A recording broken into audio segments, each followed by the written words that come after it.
ஒரு வகை. ரெண்டாச்சா, ஒன்னு வந்து தூதர் அனுப்பி பேசுவான், இன்னொன்னு வந்து திரைச்சாப்பால் இருந்து பேசுவான், இன்னொன்னு வந்து வகையாக பேசுவாங்கிறான். பாருங்க, வகிங்கிற சொல்ல யூஸ் பண்றான். இந்த ரெண்டு அல்லாத இன்னொரு வகை என்ன? அந்த வகைக்கு அல்லாஹ் சூட்டுற பேர் வந்து வகி. வகியாக பேசுவேன், அல்ல தூதரை அனுப்பி பேசுவேன், அல்ல திரைக்கு அப்பால் இருந்து பேசுவேன். அப்ப திரைக்கு அப்பால் பேசுவது என்பது நமக்கு வழங்குகிறது. தூதரை அனுப்பி பேசுவேன் என்று சொன்ன அர்த்தம் வழங்குகிறது. வகியாக பேச வேண்டாம் என்ன? இந்த ரெண்டும் இல்லாத முறையில பேசுறது தான் அல்ல வகிங்கிறான். அந்த வகிதான் என்னன்னு கேட்டா உள் உணர்வை ஏற்படுத்துவது. இந்த வகி என்ன அர்த்தம்? இறைவன் வந்து தான் என்ன விரும்புகிறான் அந்த செய்திய மலக்கு அனுப்பின்னு சொல்ல மாட்டான், நேரடியாக சொற்களை கொண்டு சொல்ல மாட்டான். அவர் இதயத்தில் போற்றுவான். அவருக்கு இது தெரியும், இது இறைவன் புறத்தில் நமக்கு கிடைச்சிருக்குது, இந்த செய்தி இறைவன் தான் நமக்கு இந்த செய்தி நமக்கு போட்டிருக்கிறான் என்று அவருடைய இதயத்திற்கு தெரியும், உள்ளத்துக்கு தெரியும். அந்த மாதிரியான ஒரு செய்தியும் இறைவனிடத்தில் கிடைக்கிறது. அதான் வகிங்கிறது. 3 விதமா அல்லாஹ் பேசுறேங்கிறான். நம்ம குர்ஆனை பொறுத்த வரைக்கும் அது ஒரு விதமான பேச்சு தான். அது என்ன பேச்சு? ஜிப்ரீல் வந்து சொல்லிட்டு போன பேச்சு மட்டும்தான். இது ஒரு வகையில தான் அல்லாஹ் வந்து இறை தூதரோட தொடர்பு கொள்வானான்னு கேட்டா இல்லன்னு அல்லாஹ் சொல்றான். 3 வகையில் நான் பேசுவேன் இறை தூதர்களிடத்துல. அப்ப எல்லாமே இறைவன், அதாவது குர்ஆனை நம்ம எதுக்கு பின்பற்றோம்? இறைவனிடமிருந்து வந்ததனால பின்பற்றோம். இறைவனிடமிருந்து வந்ததனால பின்பற்றோமா, அல்லது குர்ஆனை இறைவன் வராட்டம் பின்பற்றுவோமா? இறைவன் வந்ததனால பின்பற்றோம். அப்ப இறைவனிடமிருந்து எதெல்லாம் வருகிறதோ அவனை பின்பற்றணும். குர்ஆன் எப்படி இறைவனிடமிருந்து வருகிறதோ அதே மாதிரி வந்து வேற வகையில் இறைவனிடமிருந்து செய்திகள் கிடைக்குமானால் அதுவும் குர்ஆனுடைய அதே முக்கியத்துவத்தோடு பின்பற்றப்பட வேண்டியது என்பதை நம்ம என்ன செய்யணும், புரிந்து கொள்ள வேண்டும். அப்ப 3 வகையான வகி இருக்குதுன்னு சொல்லி 42வது அத்தியாயத்தில் 51வது வசனம் 52வது வசனத்தில் இருக்கு. இன்னும் சொல்ல போனா இந்த 3 வகை இருக்கு பாருங்க. பொதுவா அல்லாஹ் சொல்றான் 3 வகை, ரசூலுல்லாஹ்வுக்கு 3 வகை இருக்கான்னு நீங்க நினைக்கலாம். அதையும் எல்லாம் சொல்லி காட்டுறான். அந்த தொடர்லே தான் இருக்குது. எப்படி நேரடி அர்த்தம் சொல்ல பாருங்களேன். மாக்கானலி பஷரின், எந்த மனிதராக இருந்தாலும் ஐயு கல்லிமஹுல்லாஹு இல்லா வஹியன், ஒன்னு வகி அடிப்படையில் அல்லாஹ் பேசுவான், அவ் மிவராய் ஹிஜாபின் திரைக்கப்பால் இருந்து பேசுவான், அவ் யுர்சிலு ரசூல ஒரு தூதரை அனுப்பி பேசுவான், யூஹி பி இத்னிஹி மா யஷா, அவன் நாடியதை தனது விருப்பப்படி தூது செய்தியாக அறிவிப்பான். 3 வழியில. இன்னஹு அலியுன் ஹக்கீம், அவன் உயர்ந்தவன் ஞானமிக்கவன். கதாரிக்க இவ்வாறு அவுகைனா இலைக்க உமக்கும் அறிவித்திருக்கிறோம். 3 வகையில.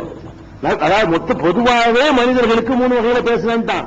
ரசூலுல்லாஹ்வுக்கு 3 வகையில் வகித்தான்னு கேட்டா வந்துச்சு அர்த்த வசனம் இருக்கு. 51வது வசனத்துல 3 வகையில் பேசுவோம்னு சொல்றான். 52வது வசனத்துல உமக்கும் இப்படி அறிவித்தோம், கதாலிக்க இவ்வாறு அவுகைனா இலைக்க உமக்கும் அறிவித்திருக்கிறோம். எவ்வாறு அறிவித்திருக்கிறோம்? 3 வகையை அறிவிச்சிருக்கிறோம். நபிகள் நாயகத்துக்கு வந்த செய்தி 3 செய்தி. குர்ஆன் என்பது ஒரு செய்தி தான், இன்னொரு 2 செய்தி அவன்கிட்ட வந்திருக்கிறது. ஃபர்ஸ்ட் ஆவத்துல வச்சுக்கணும். ஏன்னா 3 செய்தி அல்லாஹ் அறிவிச்சான். அல்லாஹ் குர்ஆன் தான் சொல்லுது, நம்ம ஹதீஸ் சொல்லல. இது குர்ஆன் தான் சொல்லுது. முஹம்மது நபி ஸல்லல்லாஹு அலைஹி வஸல்லம் அவர்களுக்கு 3 விதமான செய்திகள் வந்தன. இது ஆவத்துல வச்சுக்கணும். இது ஒரு பாயிண்ட் ஆச்சா. அடுத்தது வந்து பெரும்பாலும் என்ன குழப்பம் வருதுன்னு கேட்டா, நம்ம குர்ஆன் வந்து அல்லாஹ்வுடைய வேதம், அது எல்லாத்தையும் அல்லாஹ் தெளிவுபடுத்தியிருக்கிறான், எல்லா விஷயத்தையுமே அவன் முழுமையா சொல்லி இருக்கிறான். இப்படிங்கிற ஒரு அந்த நம்பிக்கை அடிப்படையாக வைத்துக் கொண்டு ஹதீஸ்கள் வேண்டியதில்லை, இறை தூதர்களுடைய வேற போதனைகள் நம்ம ஏற்றுக்கொள்ள வேண்டியதில்லைன்னு சொல்றாங்க. இறை தூதரா வர்றவங்க வந்து இப்படி அல்லாஹ்ட்ட வேதத்தை வாங்கி மக்கள்கிட்ட கொடுக்கிறது என்பதுதான் இறை தூதருடைய வேலையா இருந்தால், அப்ப வந்து இறைவன் வந்து மனுஷன் அனுப்பியிருக்க தேவையே இல்லை, மனுஷன் அனுப்ப வேண்டியதில்லை. வேற எப்படி செஞ்சிருக்கலாம்? வேதத்தை கொடுக்கிறது தானே தூதருடைய வேலை. வேதத்தை வாங்கி கொடுக்கிறது மட்டும் அவருடைய வேலையா, அதை செஞ்சு காட்டி நடைமுறைப்படுத்தி காட்டி விளக்கம் கொடுக்கிறவருடைய வேலையான்னு யோசிக்கணும். இறை தூதரா வர்றாருல, இந்த அல்லாஹ்வுடைய வேதம் இந்தாங்க இப்படின்னு போறது மட்டும் அவருடைய வேலையா இருந்தால் இப்படி ஒரு ஆளை அனுப்பவே தேவையில்லை. வேற என்ன பண்ணிருக்கலாம்? மேல இருந்து பொத்து 2 வேதம் போட வேண்டியதான். அதுக்கு அல்லாஹ்வுடைய வேதம் இன்னும் நல்ல உண்மையா இருந்திருப்பான். மனிதன் வந்து நான் அல்லாஹ்வுடைய தூதர்னு சொல்லி நம்ப வச்சு அதுக்கப்புறம் வந்து அல்லாஹ்வுடைய வேதத்தை நம்புறதை விட திடீர்னு மக்களுக்கு ஒரு அசரி சத்தம் வரும், மக்களே பார்த்துக்கிட்டே இருங்க, உங்களுக்கு ஆகாயத்திலிருந்து புத்தகம் வந்து விழப்போகிறது, அதை ஏற்று நடக்கிற ஒரு சவுண்டை கொடுத்துட்டு ஒரு புத்தகம் வந்து விழுந்தா அல்லாஹ்வுடைய வேதம் நம்ப மாட்டாங்களா? நம்புவாங்க இல்லங்க. இப்ப உங்களுக்கு திடீர்னு சத்தம் வருது, உலகத்துக்கு ஒரு சத்தம் வருது, இந்த மாதிரி பகல் 12 மணிக்கு சரியாக ஒரு புத்தகம் உங்களுக்கு வந்து விழும், எல்லாரும் காத்துக்கிட்டு இருக்கீங்க, எல்லாம் காத்துட்டு இருப்போம்ல, ஒரு புத்தகம் வந்து விழுந்து வைங்க, அது யாருடைய புத்தகமா தான் இருக்கணும்? அப்படி சொன்ன பிறகு வந்தா அல்லாஹ்வுடைய புத்தகமா தானே இருக்கணும். ஈஸியான ஒரு முறை. அப்ப புஸ்தகம் தான் போதும் என்று அல்லாஹ்வுடைய நோக்கமாக இருந்தால் அந்த புஸ்தகத்தை அப்படி தூக்கி போடுவது பெரிய வேலை ஒண்ணும் கிடையாது. அது இருந்தா இன்னும் அழகாக நம்பி இருப்பார்கள். வேதத்தை நம்பாம போனதுக்கு அடிப்படை காரணம் என்ன? வேதத்தை அந்த மக்கள் ஏன் நம்ப மறுத்தாங்க? மனுஷன் வந்து தூதர்னு சொல்றது ஏத்துக்க முடியல உங்களால. எதனால மறுத்தாங்க? நீ தூதர்னு சொல்ற, நீ தானே சொல்ற அல்லாஹ் தந்தாண்டு, நீ எங்களை மாதிரி மனுஷன் தானே, எப்படி நாங்க உன்னை அல்லாஹ் தந்திருப்பாங்க? இதான குழப்பமே.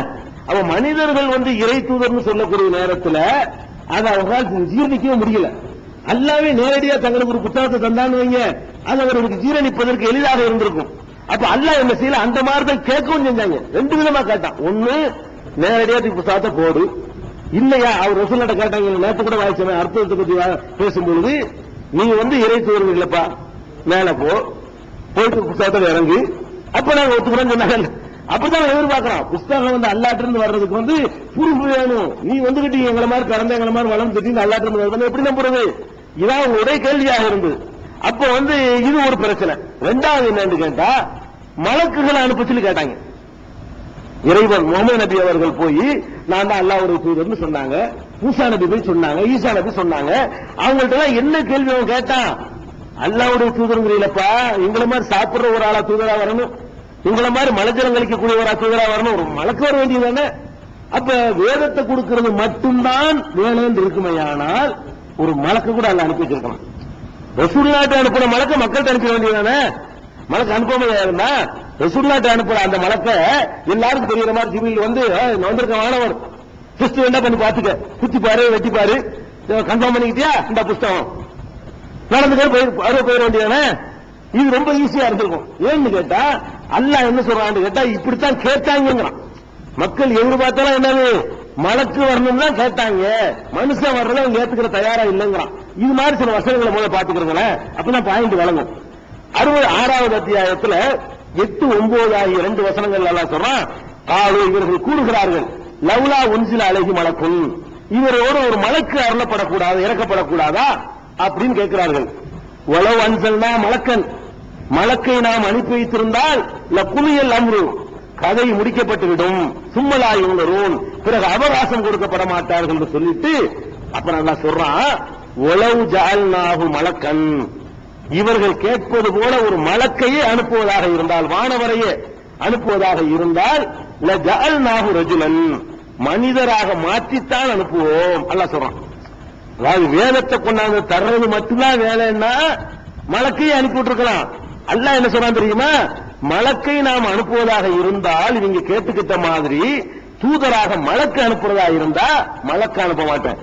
மலக்கு அனுப்புனா மலக்குக்கு ஆசாபாஸ்து எல்லாம் கொடுத்து இவங்க மாதிரி மனுஷனாக்கி தான் அனுப்புவேன். ஏன்னா மனுஷனுக்கு வழிகாட்டணும், வழிகாட்டுறோம் மனுஷன் தான் காட்ட வேணும். இப்ப சாப்பிடுவது என்பதை பற்றிய ஒழுங்கை வந்து மனுஷன் தான் திண்டு காட்டி சொல்லணும். மலக்கு வந்து சாப்பிட மாட்டாரு. சாப்பிடாதவர் அந்த அறிவுரை சொன்ன போய வேலையை போயிடும். உனக்கு பசிக்கல நீ பேசுவ, எனக்கு பசிக்கிறோமா இல்லையா, நேர்மையா நடங்க பாரு, நீ சொல்லிட்டு போவையா, உனக்கு பசி இல்ல, உங்களுக்கு நேர்மை அப்படி நாங்க நடக்கிறது கேட்பமா இல்லையா, தூங்குற சொல்லுவாரு, கொஞ்சமா தூங்க பாரு, உனக்கு தூக்கமே இல்ல, நீ பாட்டு சொல்லிட்டு போவ, எங்களுக்கு முடியுமா கேட்பானா இல்லையா? அப்ப இது யார் சொன்னதா ஒத்துக்குருவான்? அவனை மாதிரி ஒரு மனிதர் வந்து சொல்லும் பொழுதுதான் நம்மளுக்கு மாதிரி அந்த ஆளுக்கு பசிக்கத்தானே செய்யுது, அவர் தானே சொல்றாரு, நம்மள மாதிரி தான் அவர் அப்படின்னு சொல்லும் பொழுதுதான் வழிகாட்டுதல் வரும். அல்லாஹ் என்ன சொல்றான்னு கேட்டா, வானவர்களையே நாங்கள் தூதரை அனுப்புறதா வச்சுக்கிட்டாலும் கூட மனுஷனுக்கு வழிகாட்ட வேண்டி இருக்கிறதுனால அவரை மனுஷரை மாற்றி அனுப்புவோம். இதுல என்ன விளங்குது உங்களுக்கு? தூதருடைய வேலை புஸ்தகத்தை வாங்கி தர்ற வேலை மட்டும் இல்ல, வேற வேலை அவருக்கு தூத்தி இருக்குது. புஸ்தகத்தை தர்ற வேலை மட்டும் தான் மலக்கு அனுப்பிடுவான். மலக்கு வருவார், புஸ்தகத்தோட ஒருத்திடுவாரு.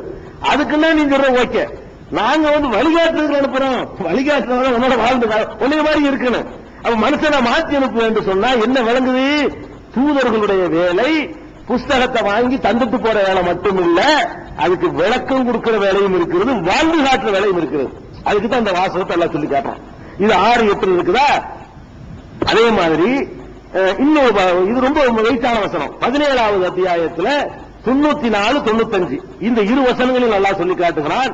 ஒமா மன அன்னாஸ யுமினு இஜ்ஜாஹுமுல் ஹுதா, நேர்வழி வந்த பிறகும் மக்கள் நம்பிக்கை கொள்வதற்கு தடையாக இருப்பது என்னவென்று சொன்னால், அபஅஸல்லாஹு பஷர ரசூலா, மனிதரைத்தான அல்லாஹ் தூதராக அனுப்பினான் என்பதுதான் தடையாக இருக்கிறது. ஏன் ஏத்துக்கிற மாட்டாங்க என்று கேட்டா, மனுஷன் தான் கிடைச்சவன் தூதருக்கு, மலக்கு கிடைக்கலையோ என்பதுதான் இவர்கள் ஏற்றுக்கொள்வது தடையாக இருக்கிறது அப்படின்னு சொல்லிட்டு அடுத்து பாயிண்ட் சொல்றான் பாருங்க. குல் நபியை நீங்கள் சொல்லுங்கள், லவ்கான பில் அருளி மலாய்கத்துன் எம்சூன முத்துமையின்ன, இந்த பூமியில வானவர்கள் வாழ்ந்து வசித்துக் கொண்டு இருப்பார்களே, ஆனால் நஸ்ஸல்னா அலைஹிம் மினஸ்ஸமாய் மலக்கர் ரசூலா, நாங்களும் வானத்திலிருந்து மலக்கர் ரசூல் அனுப்பியிருப்போம்.